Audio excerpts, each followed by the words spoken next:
노년의 가장 무서운 사람은 낯선 사람이 아닙니다.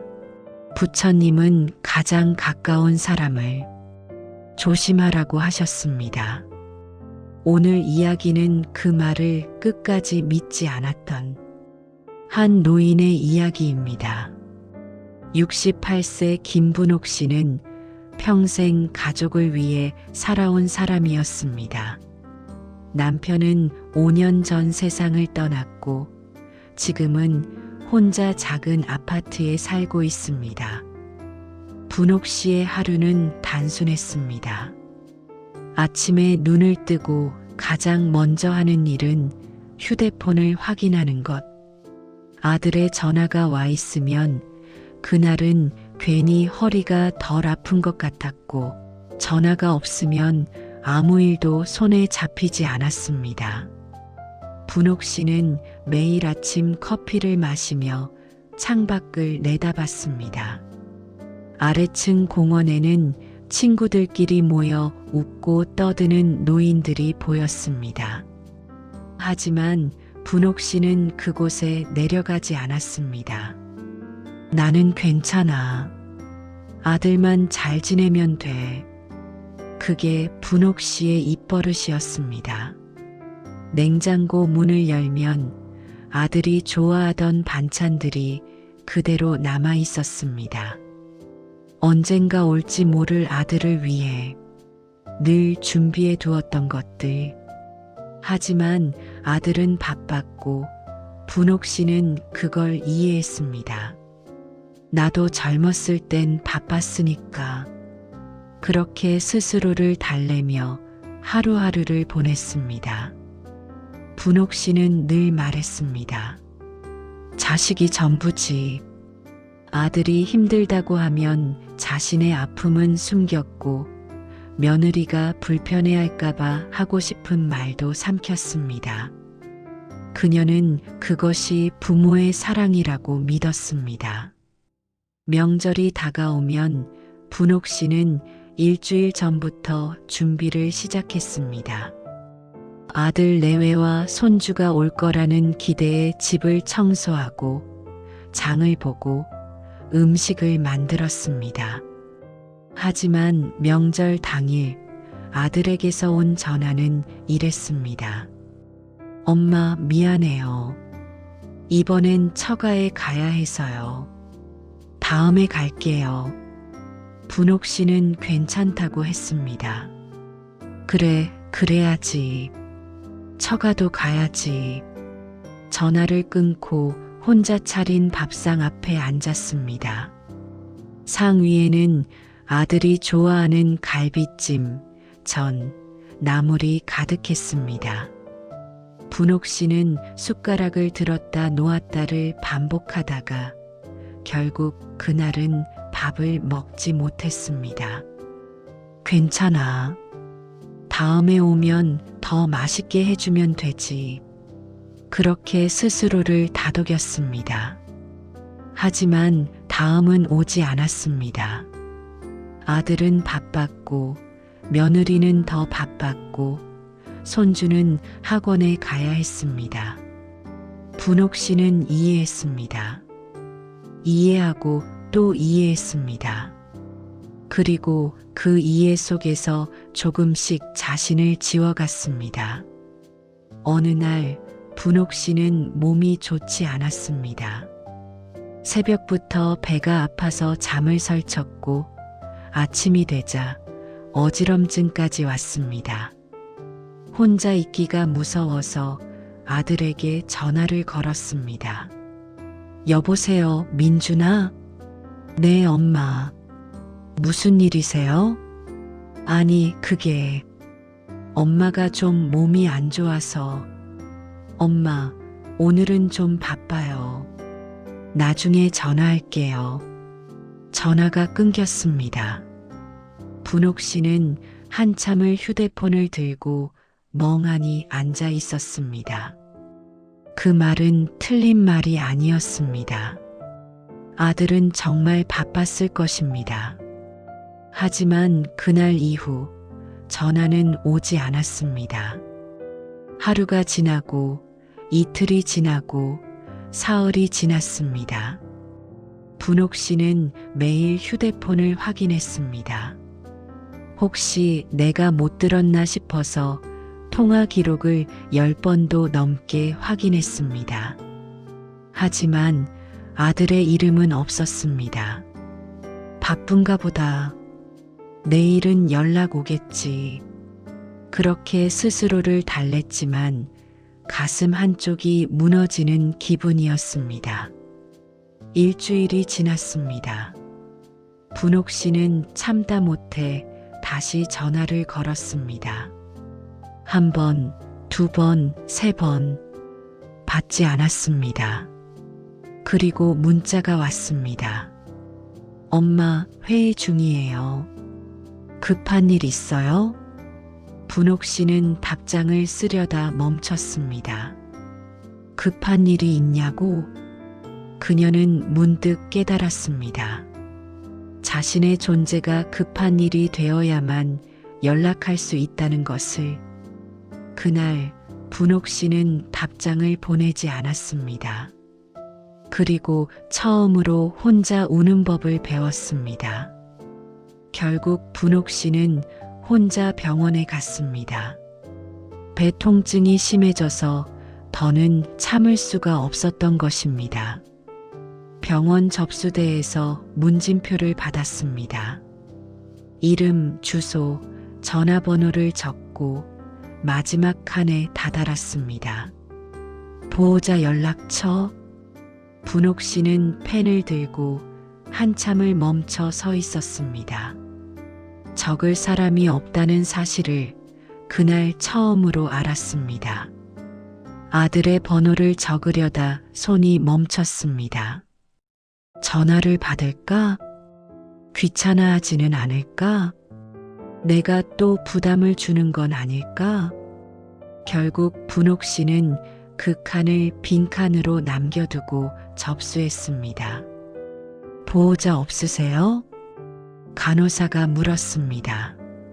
네, 혼자 왔습니다. 그 말을 하는 순간 분옥 씨는 가슴이 무너지는 것 같았습니다. 자신이 이렇게 외로운 사람이었다는 걸 그날 처음 깨달았습니다. 진료를 마치고 집으로 돌아왔습니다. 불을 켜지 않은 채 현관문을 열고 들어섰습니다. 텅 빈 집은 너무 조용했고 그 조용함이 너무 무서웠습니다. 분옥 씨는 TV를 켰습니다. 소리라도 있어야 할 것 같았습니다.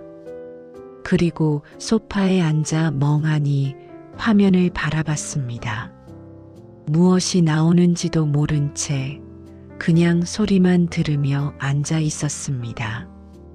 그날 밤 불을 끄지 못한 채 TV 소리만 켜놓고 앉아 있던 분옥 씨는 처음으로 이런 생각을 했습니다. 나는 너무 많이 기대했구나.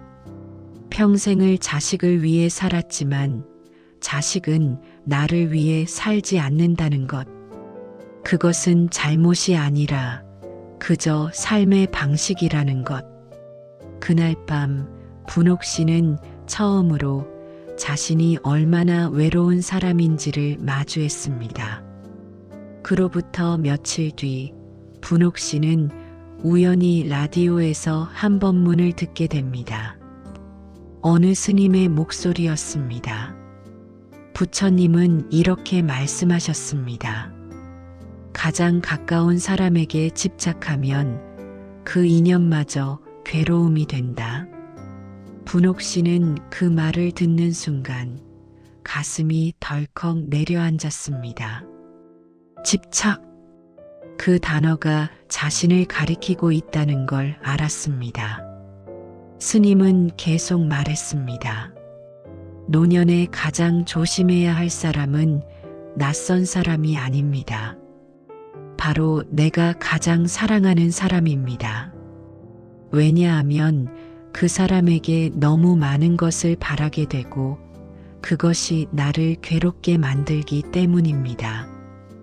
분옥 씨는 라디오 앞에 가만히 앉아서 그 말을 되새겼습니다. 사랑한다는 이유로, 내가 희생했다는 이유로 나는 그들에게 무엇을 바라고 있었던 걸까? 그 질문은 위로가 아니라 깨달음이었습니다. 분옥 씨는 자신이 아들을 사랑한 것이 아니라 아들을 통해 자신의 외로움을 채우려 했던 것은 아닌지 돌아보게 되었습니다. 그날 밤 분옥 씨는 일기를 꺼내 한 줄을 적었습니다. 나는 아들을 놓아주지 못하고 있었다. 분옥 씨는 천천히 변화하기 시작했습니다. 아들의 전화를 기다리는 대신 자신의 하루를 챙기기 시작했습니다. 완전히 괜찮아진 것은 아니었습니다. 여전히 아침에 눈을 뜨면 휴대폰을 확인했고 아들 생각이 날 때도 많았습니다. 하지만 더는 자신을 초라하게 만들지 않았습니다. 분옥 씨는 아래층 공원에 내려가 보기로 했습니다. 처음에는 어색했습니다. 어머, 분옥 씨 오랜만이에요. 동네 할머니들이 반갑게 인사했습니다. 그동안 어디 계셨어요? 분옥 씨는 잠시 망설이다가 솔직하게 대답했습니다. 그냥 집에만 있었어요. 아이고, 혼자 있으면 우울해져요. 우리랑 같이 다녀요.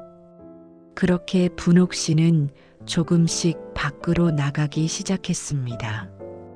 일주일에 한 번씩 동네 노인정에서 하는 서예 교실에도 나갔습니다. 처음 붓을 잡았을 때는 손이 떨렸지만 먹물이 번지는 것을 보며 묘한 평온함을 느꼈습니다. 엄마, 요즘 뭐 하세요? 어느 날 아들에게서 전화가 왔습니다. 예전 같았으면 기다렸다는 듯이 모든 이야기를 쏟아냈을 것입니다. 하지만 이번에는 달랐습니다. 응, 그냥 친구들이랑 서예 배우고 있어. 어머, 엄마가 서예를요? 대박인데요? 아들의 목소리에는 신기함이 묻어났습니다. 엄마, 나중에 한번 작품 보여주세요. 그래, 잘 되면 보여줄게. 전화를 끊고 분옥 씨는 잔잔하게 미소 지었습니다. 예전처럼 가슴이 터질 듯 기쁘지는 않았지만 마음이 편안했습니다. 부처님은 행복을 약속하지 않으셨습니다. 대신 괴로움에서 벗어나는 길을 알려주셨을 뿐입니다. 분옥 씨의 하루는 조금 덜 아팠고 조금 덜 외로워졌습니다. 여전히 아들 생각은 났지만 그 생각이 더는 자신을 무너뜨리지 않았습니다.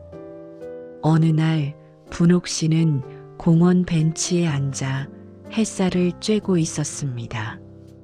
옆에는 함께 서예를 배우는 친구가 앉아 있었습니다. 분옥 씨, 요즘 표정이 많이 밝아졌어요. 그래요? 네, 예전엔 늘 무슨 걱정 있는 것처럼 보였는데 요즘은 편안해 보여요. 분옥 씨는 고개를 들어 하늘을 바라봤습니다. 파란 하늘 위로 구름이 천천히 흘러가고 있었습니다. 나도 그런 것 같아요.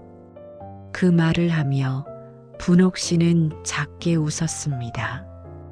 자신을 위해 살아도 괜찮다는 것. 자식이 없어도 나는 충분히 소중한 사람이라는 것. 그것을 깨닫는데 68년이 걸렸지만 늦지 않았습니다. 지금 이 이야기를 들으며 마음이 불편해지셨다면 당신도 이미 알고 계신 겁니다. 부처님 말씀은 위로가 아니라 지금부터라도 덜 아프게 사는 방법입니다. 오늘 밤 당신의 마음이 조금이라도 편해졌다면 그걸로 충분합니다.